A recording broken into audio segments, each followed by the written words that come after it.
राज्य में सक्रिय रही लघुचाप जनित वर्षा गत 23 तारिख सृष्टि होता लघुचाप प्रभाव में राज्य में प्रबल वर्षा जारी रही बेले आसंताकाली आउ एक लघुचाप होबार पूर्वानुमान करिछि पाणीपाग विभाग।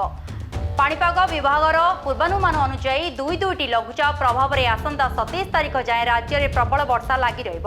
आज राज्यर अनेक स्थान में वर्षा सह बिजुली घड़घड़ी वर्षार संभावना रही। आज झारसुगुड़ा, सुंदरगढ़, केन्दुझर और मयूरभंज जिले में प्रबल वर्षा येलो वार्निंग जारी करा जायछि।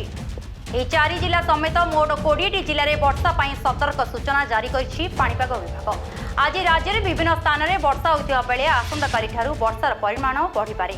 सेपटे पुणी सुवर्णरेखा नदी में बन्यार आशंका।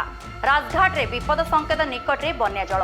राजघाट ठारे विपद संकेत 10.36 मीटर रही बेले सकाळ 6टा सुधा जलस्तर वृद्धि 10.35 मीटर प्रभावित होइछि। सुवर्णरेखा नदीर चलित वर्ष आसी षष्ठ बन्या। आज संध्या सुधा राजघाट निकट में बन्या जल अतिक्रम करिबो बोली अनुमान कराଯାଉଛି। तेणु बालियापाड़ और भोगराई अंचल में बन्या हेबो बोली आशंका करा जाउछि। सेपटे महानदी में बन्या आशंका नथिबा कही आश्वस्ति दैछन्ती जलसंपदर सर्वोच्च यंत्री।